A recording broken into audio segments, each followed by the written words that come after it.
Hello, welcome to the Armin Show, where we talk about everything science, human behavior, creativity, and more. Thanks for joining, and make sure to subscribe.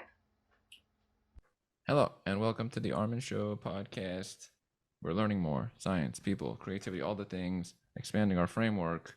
We have an author on this episode, someone in the category of things that I think about math, how things work, optimization. The book is called Optimal Illusions. Our guest today is Dr. Coco Krumme. Welcome to the show. Thank you, Armin. I am glad to have you on. The false promise of optimization. I think about optimization a lot. I've talked about compounding effect before. I've talked about systematization of so many things in our society. I think they connect with what I saw in the book. So it spoke to me quite a bit. And both of us have a nonlinear form of thinking, which I think is super cool. So if you were to describe how you think about things, how would you do that? How I think about things. Yes. I mean, isn't that the hardest question ever? Yes. Um, Or what are some ways you look at things when you're thinking about them? Things in general or optimization? Things in general, but also connect to the material. But like, how would you describe your way of thinking about things if there's any patterns you've noticed along the way?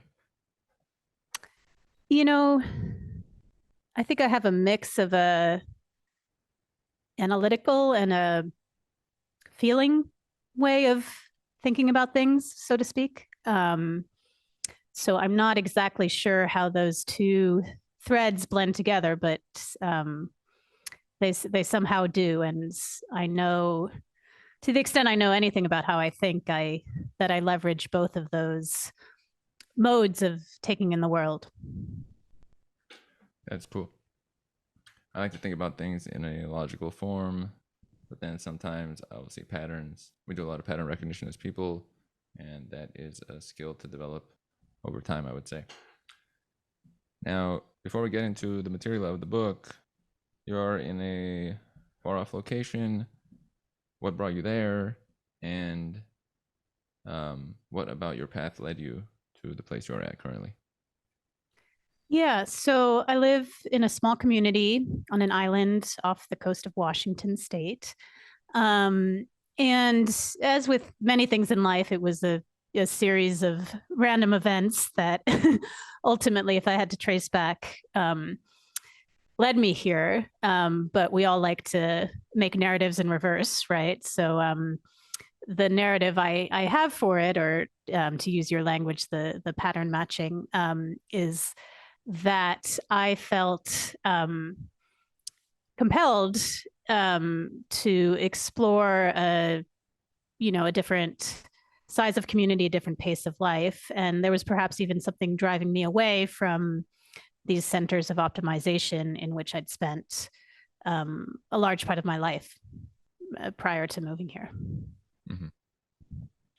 These centers do exist. I had seen your material on Silicon Valley, which is a baseline center for optimization, and there's other places for that.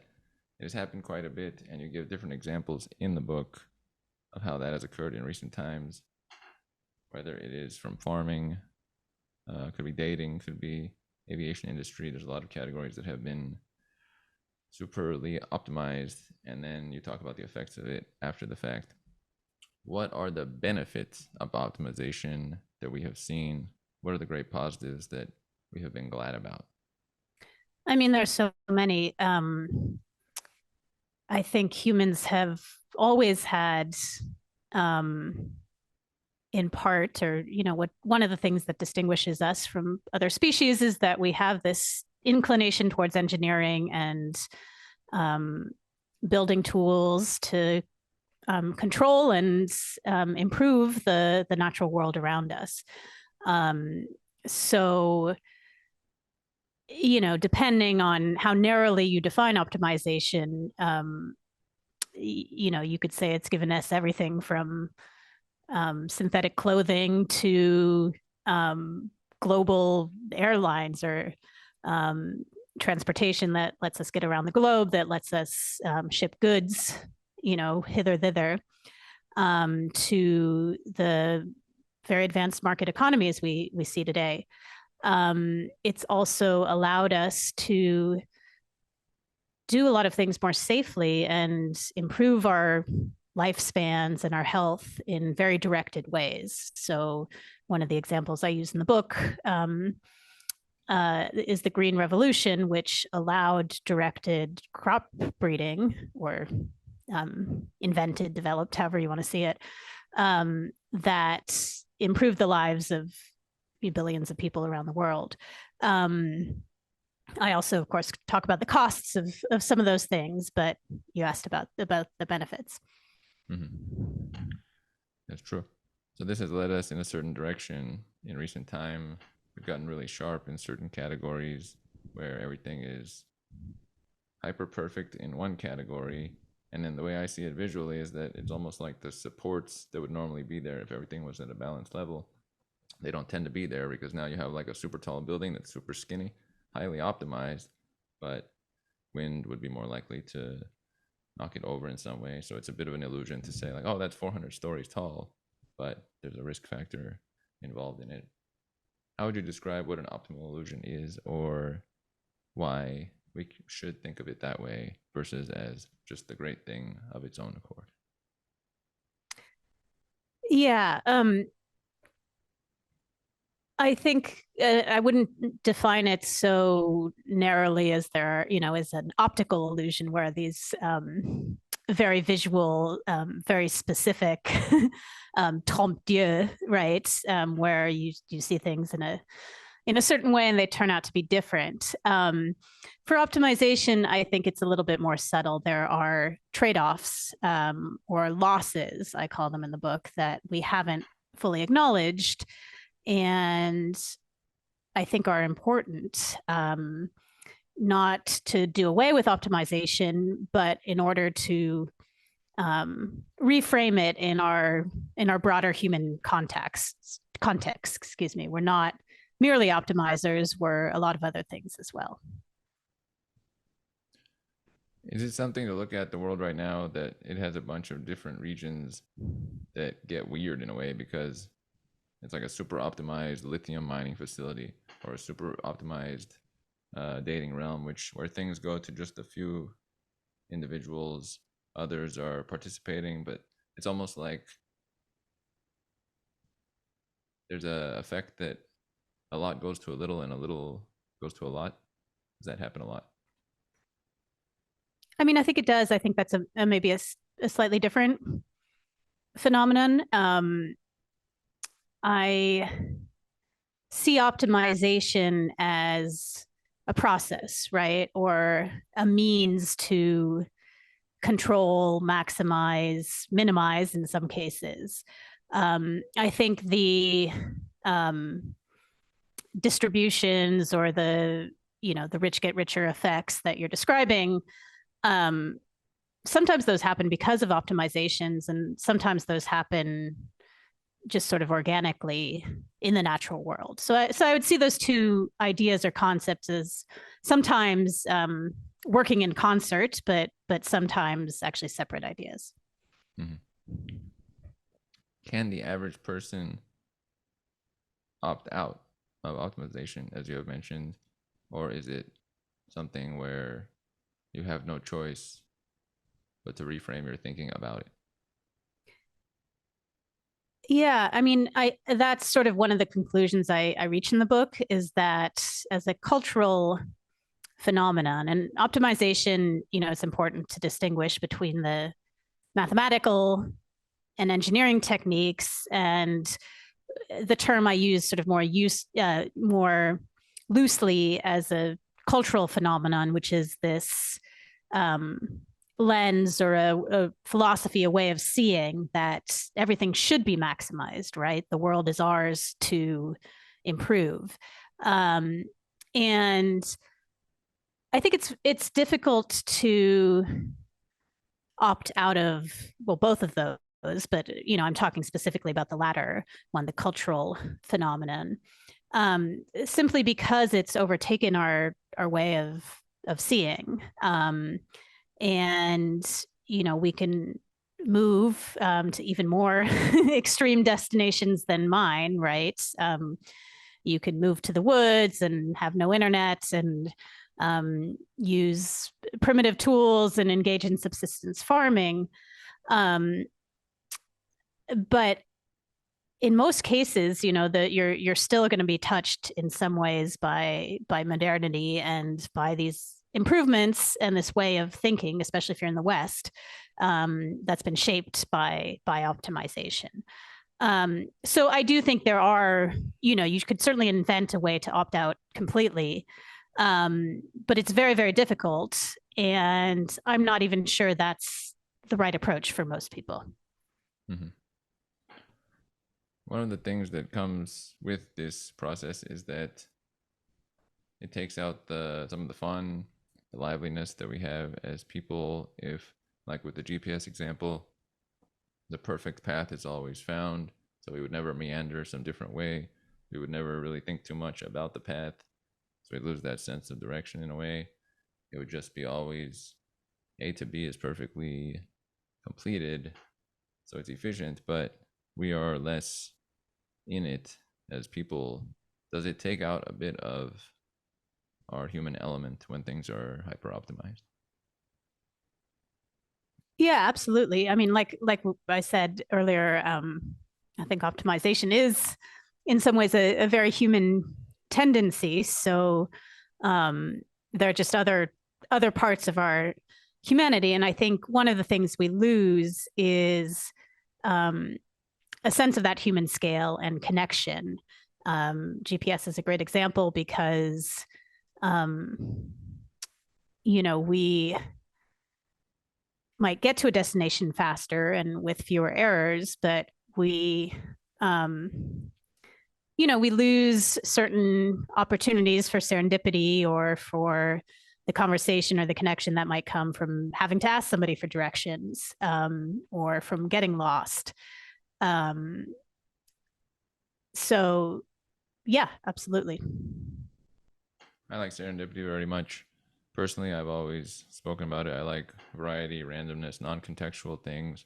They speak to me a lot because there's happenstance. Oh, okay, that occurred. It seems like there's some randomness to all the things, and entropy seems to, it's something that appeals in a way. And then when you remove any of those elements and everything is so structured and towards a result, then it's almost like, oh, okay, we could have an algorithm do that. We didn't need to be here in the first place. So it's a little bit removing of sorts. But I do like the elements of serendipity and such. Mm-hmm. Happenstance, if you will. Yeah. Yeah. You enjoy those features? Has happenstance always spoken to you? Is it meaningful? Yeah, no, I mean, I certainly love the unexpected in some ways. I'd be lying if I said I exclusively love surprises. I think like anyone, and especially somebody who's grown up very much steeped in this culture of engineering and optimization. I do like to make plans. I like to think about the future. I like to um, try to control it in certain ways, maybe not in big ways, but I think it's a natural human tendency to want to know, and to want to make a dent and be able to shape the future. So that is optimization, and it sometimes runs counter to the also very human desire for surprises or exploration or randomness, as you put it. Although that's a loaded term.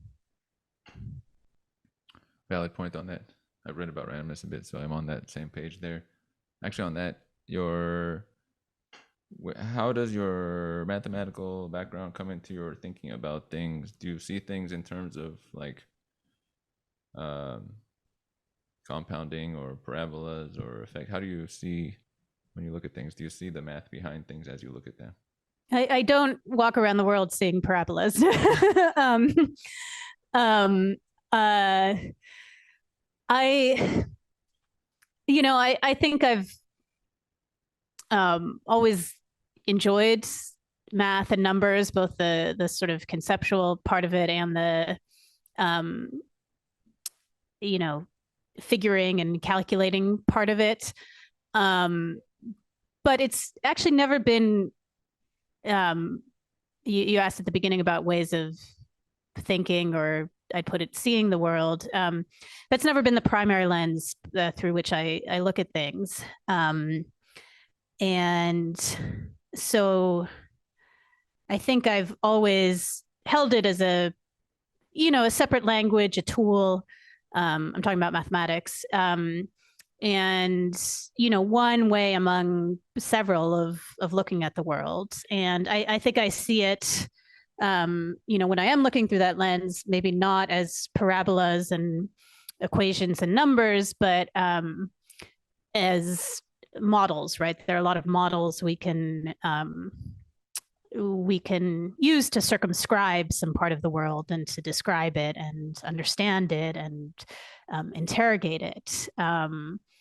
So, and I don't see that as terribly distinct from other forms of circumscribing the world, right? Through stories, through philosophies. So yeah, hopefully that makes sense. It does.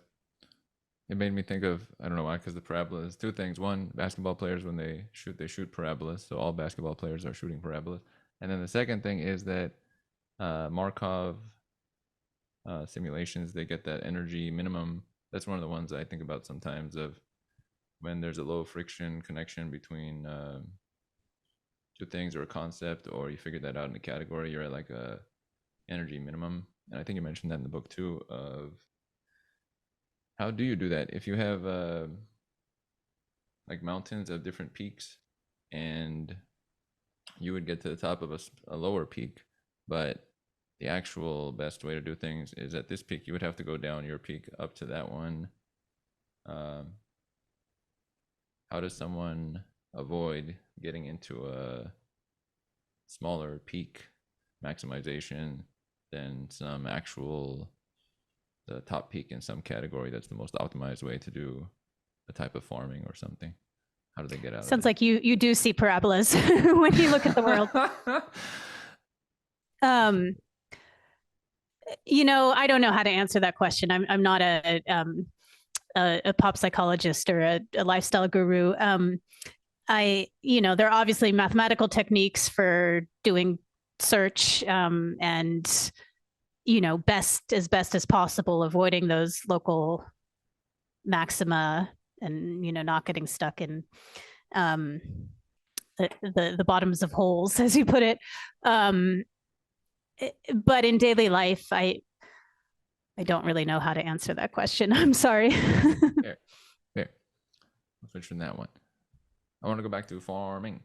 You mentioned in the book about farming and how it got more and more detailed in what would be done in a region and how much could be grown, a crop from the earliest person, I forgot his name, Borlaug, I believe, and how efficient it could get. Can you take us through the path of that optimization, and if it is a problem where we are at now from how optimized it's gotten? Right. So the story I tell in the book is about a particular farmer who's, somebody who's gone against the grain, so to speak, in his choices around genetically modified crops. And I, spoke to, in the few years I spent traveling in the Midwest, I spoke to a number of farmers and, row crops, and sort of synthesized a bunch of perspectives there, and some of the sadnesses and the losses I'd seen. Norman Borlaug was or is considered sort of the father of the Green Revolution, made very impressive leaps forward in selective crop breeding for particular traits, and allowed. He was one of the people I was mentioning earlier as really taking or allowing huge advancements in our nutrition and our lifespans and just life around the world. What was your question? So how did optimization progress through the farming, let's say the last 100 years of farming improvements, and have we gotten to a point that is not good right now? Has it gotten to a bad point as of now? Yeah.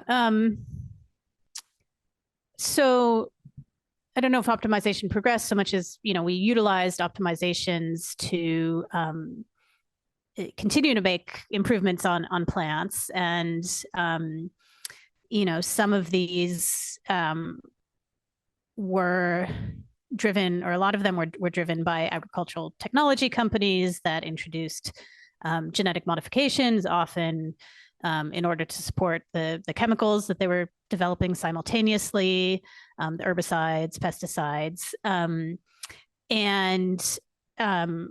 What happened is, and then, in conjunction with that, there were a number of optimizations in how crops are delivered around, processed and delivered around the world. So in the case of the sugar beets, which is that's the crop of the farmer I profile, the cultivation of sugar beets was centralized into fewer and fewer hands. The distribution or the processing was centralized into factories that are on site for various reasons. Even the distribution, some of these co-ops that own a lot of the sugar beet production in the U.S. have their own railroad lines. Over time, these optimizations kind of consolidated production into fewer and fewer hands and streamlined ways of doing the cultivation and the processing. And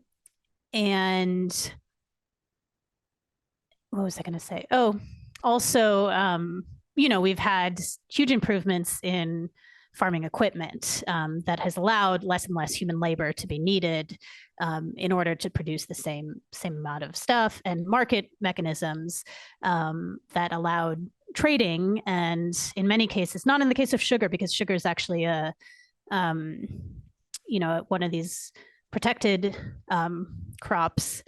But in the case of a lot of other row crops, essentially created global markets for corn and soy and wheat.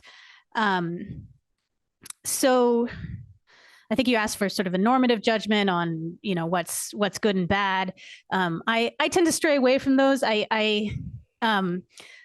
I'm personally worried about the state we're in with American agriculture. I think it's obviously, like I said, allowed for a huge amount of people to be fed and get the calories that they need. It's led to the cheapest food we've ever seen in world history, and also the most diversity and abundance of crops around the world. I mean, it's simply incredible. You walk into almost any Walmart or grocery store in the United States, and the range of fruits and vegetables that you can find is mind-boggling. But there are also huge losses, and I think there are people who disagree with me in terms of, like, maybe they'd say we're not as as dangerous of a juncture point that I see it as. But I do think it'd be hard to disagree that there aren't losses that we've experienced with these gains.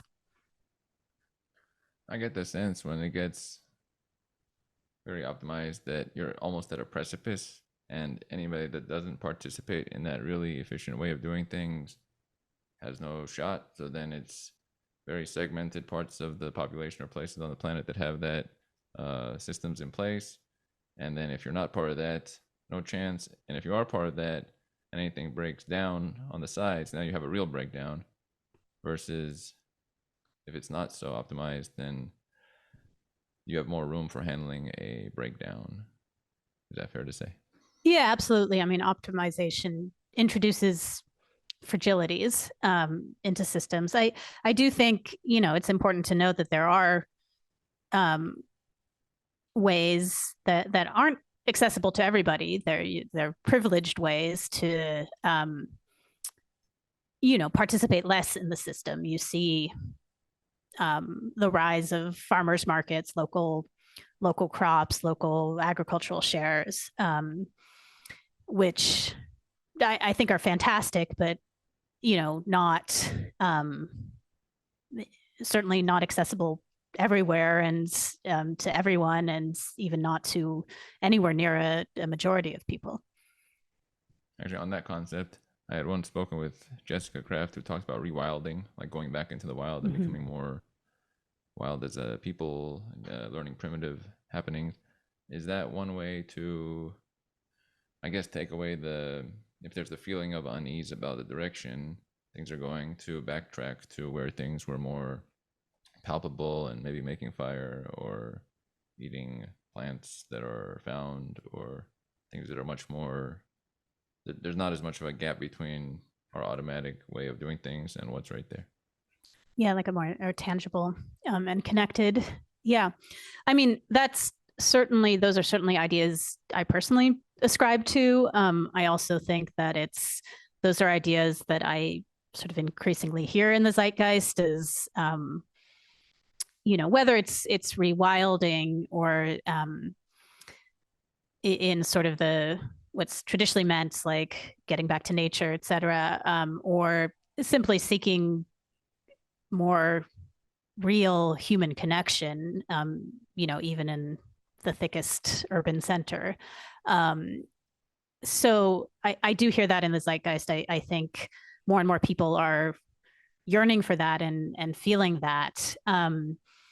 Again, I stray away from like these like normative solutions. I don't think there's like a 10-point checklist to quote unquote solve optimization. I think it's more sort of we're naturally as a species going to veer away from some of these, some of this over adhesion to the perspectives of optimization. I think that's just sort of naturally going to happen, and rewilding, I think, is part of that tableau for sure. In the aviation space or airline industry, what is a weakness that can show up if it gets hyper optimized as far as flights and timings and when people book and filling up the plane? And what is a potential drawback or any issues that could come up that show up in the airline industry? Well, I'm not an expert on the airline industry, but I think the sort of layman's answer to that is, the same as for any optimization. You see increasing fragilities, right? We've all seen over the last years, right, these weather events that lead to cascading delays and shutdowns across the country, even in places that weren't affected by the particular weather event. And that's the result of, schedules being, margins getting thinner and thinner, and schedules becoming tighter and tighter, even with algorithms that kind of plan and try to predict and simulate some of these potential for delays. So I do think, it's at a high level, it's similar to what you would see in any overly optimized system, from the electrical grid to an organism that's been overly optimized, and where a becomes stronger, but also more susceptible to disease or pathogens. How much of optimization is connected with algorithms and computing, or how much of it would have been here regardless of that industry?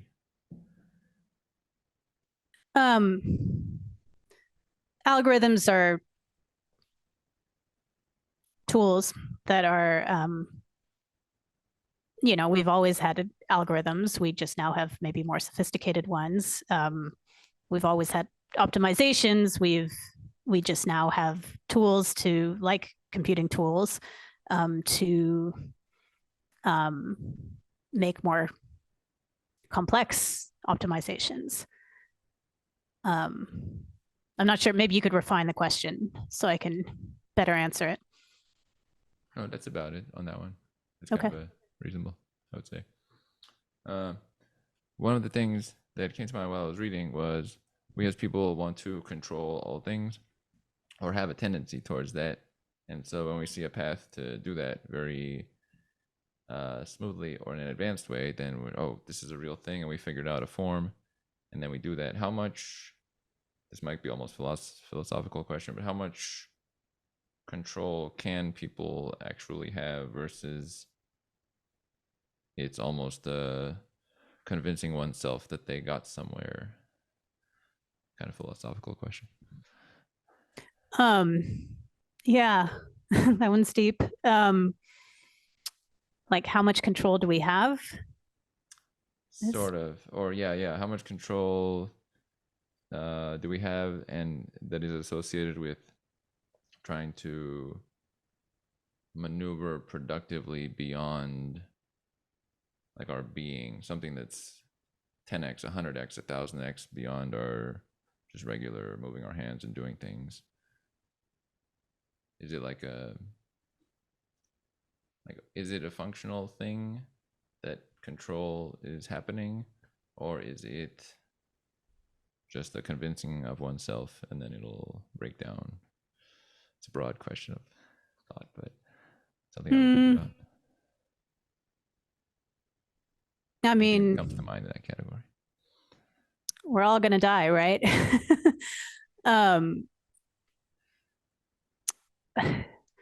I don't know how to answer that. I mean, we all like to convince ourselves we can control things. I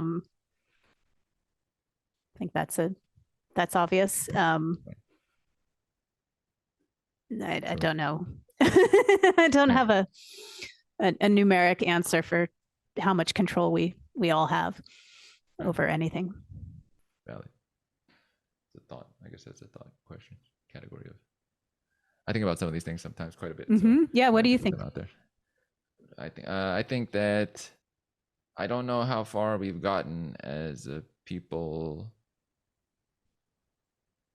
It seems sometimes like some of our biggest advancements or like our huge trajectory, let's say we went to Mars, would be, once again, it's like a logistics thing. We're now on Mars. So that's one of our most advanced potential things we could ever do as people is go over there. So I don't know if some parts of it look like there isn't some of our largest goals don't seem to have like this hugely upward trajectory that they would seem to have in descriptions. That's, I guess, my thought of it. Yeah. Or like, so you're saying going to Mars is overrated? I mean, I agree with that, but it seems like, okay, now we're on Mars. It's almost like it's not that different from, okay, now we're on other continent, or now we're on other, which is great, but oh, well, it's hugely different. It's like a lot shittier than on Earth, right? Why would you? Am I allowed to say that? Am I allowed to say shittier? Yeah. Mm-hmm. Okay. This is true. We say things here. That's one of the great things about the program. Our thoughts, it's open-ended for our thoughts, which is a good thing. But it is true. The dynamics there are not good, and it could be built in such a way. But even in almost an ideal form, it would be another here. So more space and things, and then maybe it could expand beyond that. But I don't attach a grandiose nature to it beyond what it is I guess how I do. So if you had the opportunity to go to Mars. Would you take it? I could do it, but I wouldn't. It would be. I wouldn't get the feeling that we have now. I think I had this illusion when I was younger that there was some real trajectory, and then over time I realized not so much. It's a little bit of like moving things around, which is cool too, and I like action and momentum. But the idea of this towards somewhere, I kind of don't have that as much. Yeah. So you stopped seeing the parabolas as much. That's what you're saying. I stopped seeing the parabola as much. This is true. It turned more into a linear, and then sort of maybe one of those flattens out into a zero derivative line type deal. Yeah. Something like that's funny. That's a good one. I like to turn it back on myself, and that's good. I didn't usually describe that concept. I don't know if I've described it on this program ever of my thoughts, so that's kind of a cool thing.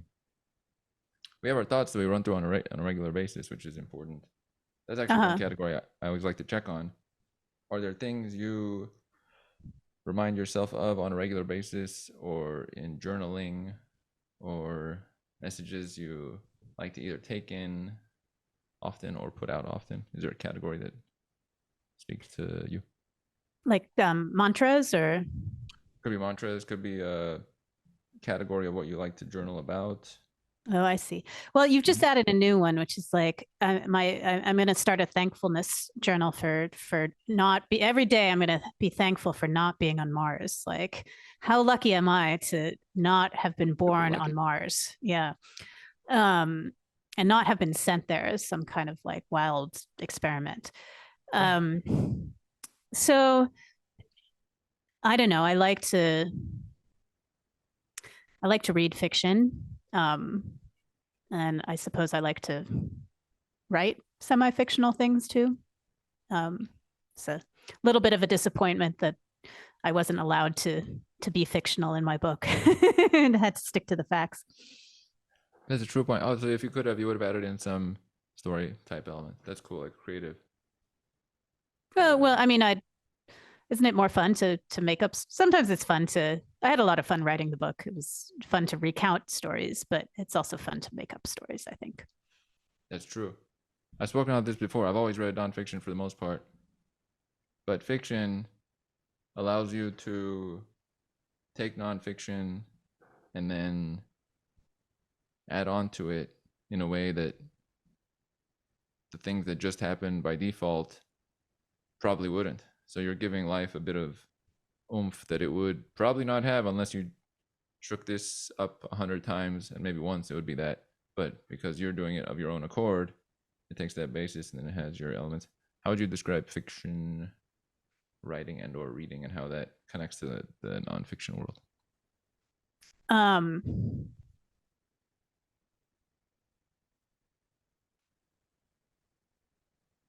don't know. I mean, sometimes fiction is more true to life, as we all know, than nonfiction. I just think it's more fun. You know, I think a lot of nonfiction these days is boring. It's like, it's just kind of formulaic, like sort of airport bookstore kind of stuff. Here's 10 things to get better at sales. So, I mean, I do hope, I do feel like we're maybe entering a period in human history where stories and fiction become more important again. So I'm excited about that. This is an important point I've thought about recently, that now, because so much of the baseline things are handled and maybe more will be handled through automation and robotics, and it will walk and do the thing and move the thing and take care of all those things. So until that our minds are matched up with the coolest thing that's left over is our creativity and coming up with scenarios that don't really exist and aren't standard operating procedures. Would you agree in that sentiment, that that's what we have to go towards more of as time progresses? Partly, I think we're um, I actually don't think it's a glorious thing that robots free us from our biological realities, because I think what makes life kind of interesting and exciting is the fact that we are um, tied down and constrained and in these wonderful ways by our biology and by our physical reality and the material world around us. Um, so yeah, I mean, like, do I think it's a good thing that machines are doing a lot of the dirty, unsafe work that humans once have to do? Absolutely. Um, but um, I I think creativity, as you use the term, is often tied into our biology. So I don't know that we can separate things so easily and automate away certain um, unsavory parts of being alive in order to quote unquote free our creativity. Does that make sense? That's maybe an unconventional thought.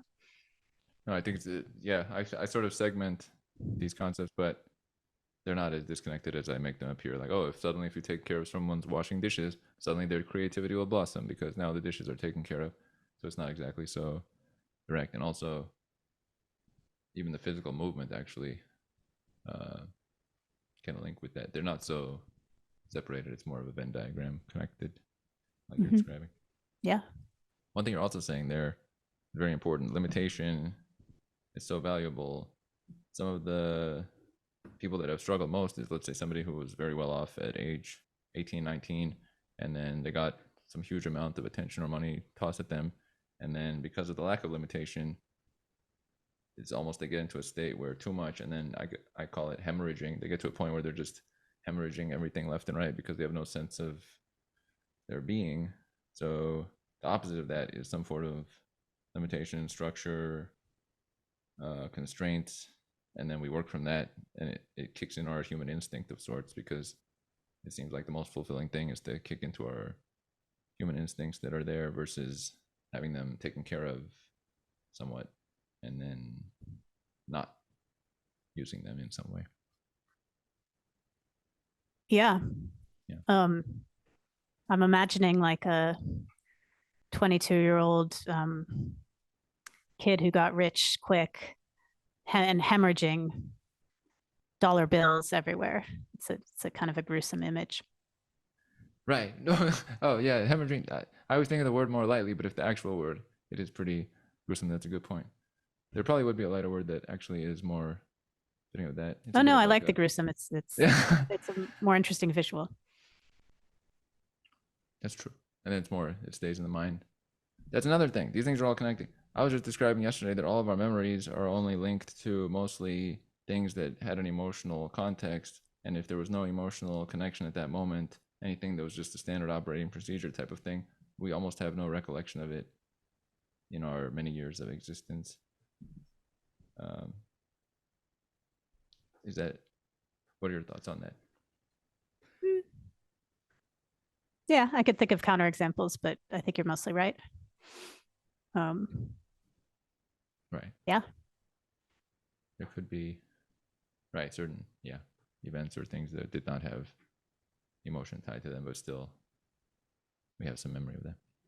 Yeah, I can remember a few boring things I've done, but tend to remember the more emotionally charged ones.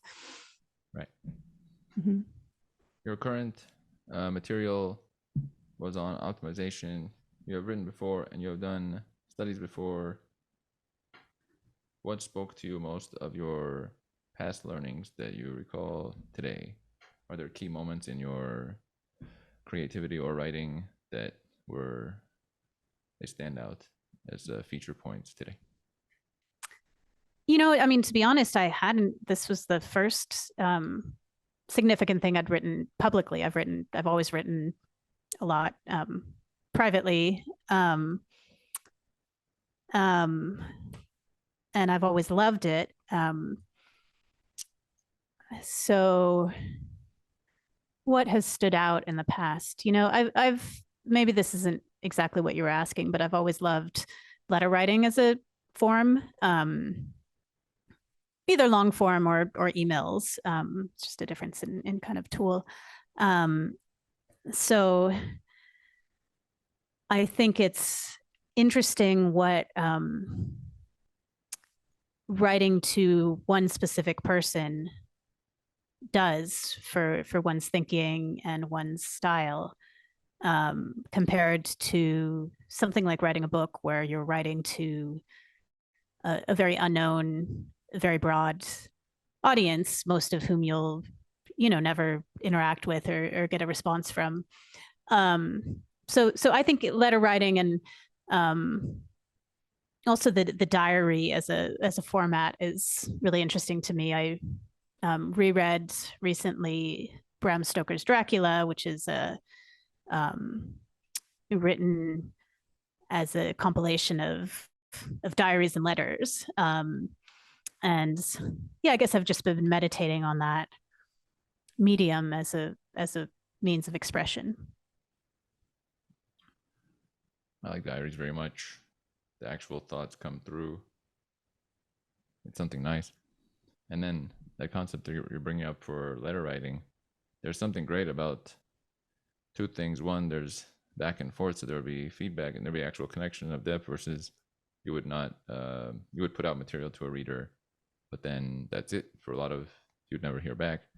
And then also the depth builds up, and to me, the depth is like a 2x depth is worth like 4x to me in memory or how I look back at things, because you're getting somewhere and then okay, you're building on that, and then you bounce off that, and then you build that and build that. Whereas if it's just one commentary, there's nothing for the branches to link onto, and that's it. It just stays there, and here are some points.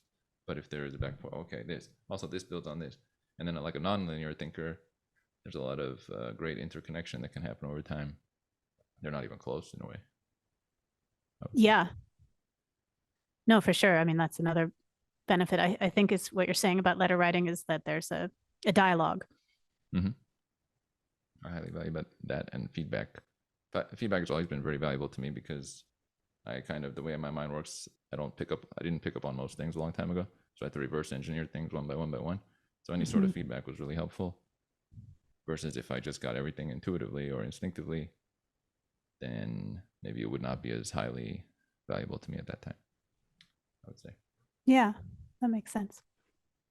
Let me bring this one in here. If you had to summarize a message you would want people to take away from your book for their day-to-day living, or something you'd want them to think about, how would you describe that message to the general public? Yeah, I mean, one message, there are a few, and I don't think any of them are particularly succinct or something you could put on a t-shirt. But one thing that I've found important, and I think I see, relating back to our conversation about this inclination towards local agriculture or refinding community.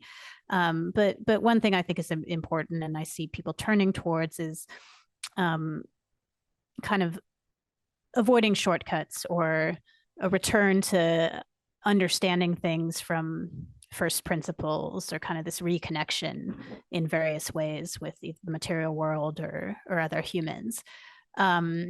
So I offer that as a takeaway, maybe not a prescriptive one, but kind of something that I think is a trend, and has certainly helped me, is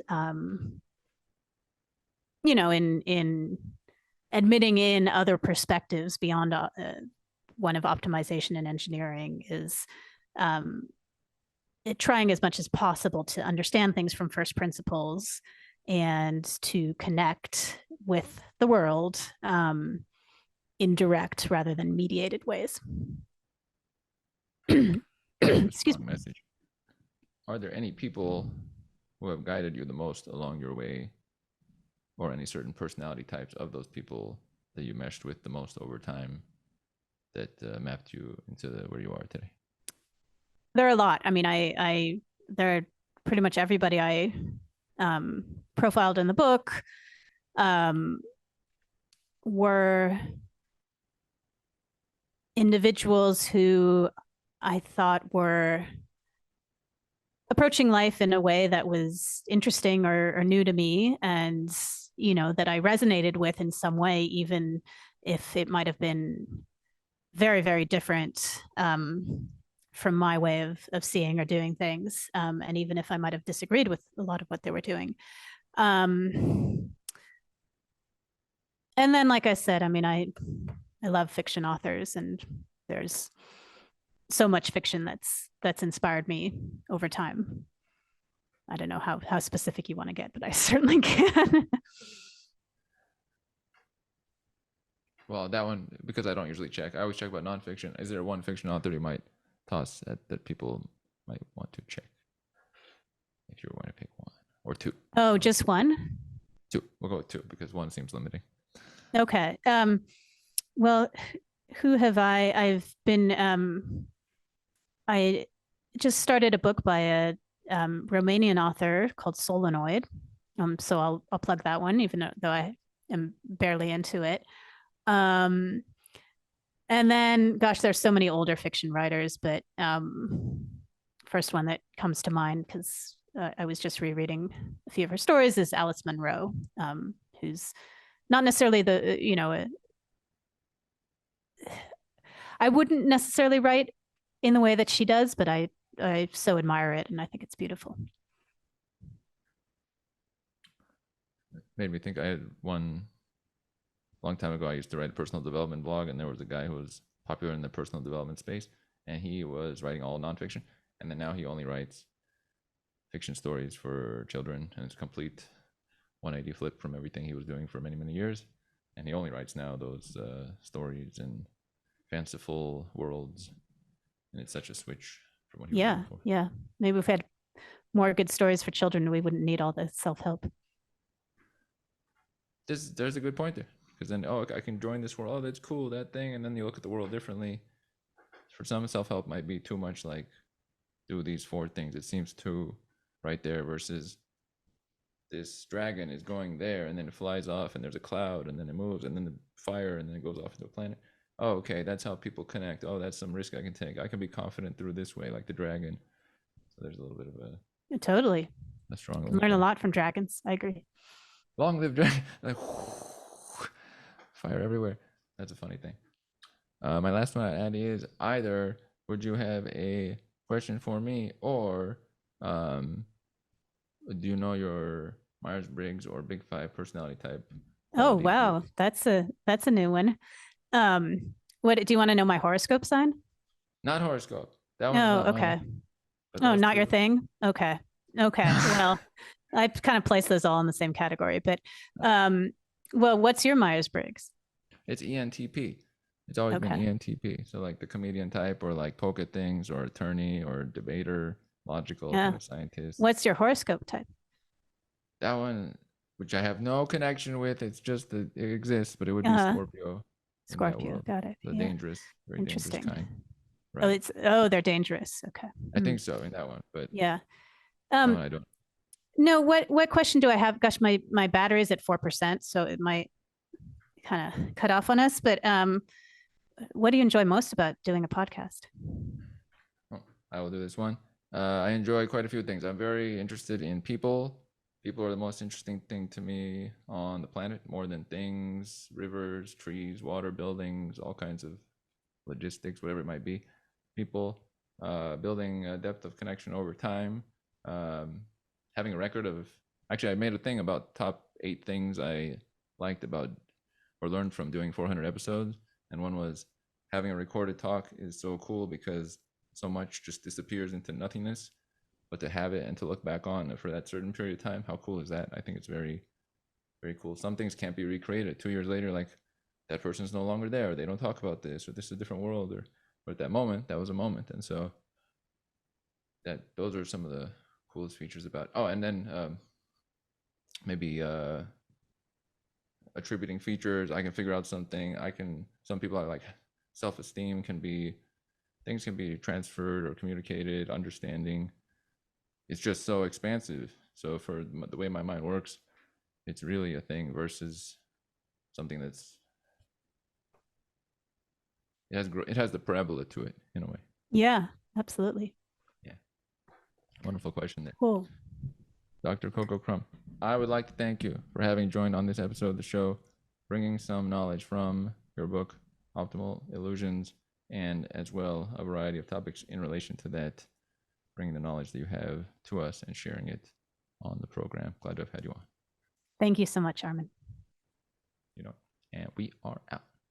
The Armin Show is a culmination of so many of my discussions with thoughtful individuals, knowledgeable individuals, creative individuals, people who have something to say in a category that they have put effort into, maybe for years, maybe for decades. A lot of experience comes through. I like finding the links between people and topics of discussion in the categories that you have come to recognize. We're glad to continue the show, to branch out, to expand, to have more links between individuals, to have bigger groupings of individuals together in different formats so that the show becomes more of a show. And as we continue to do this, we're always glad for your support along the way. The Armin Show is something that has developed from all my past efforts, blogging, making videos, audios, and has reached to this point where there are now hundreds of episodes with people or just with myself, bringing knowledge, sometimes entertainment, information, something that can help us progress forward in the categories that I tend to cover. Hope you enjoy it, and onward we go. Hope you enjoyed today's episode. Please comment any takeaways you had, and we'll see you on the Armin Show next time.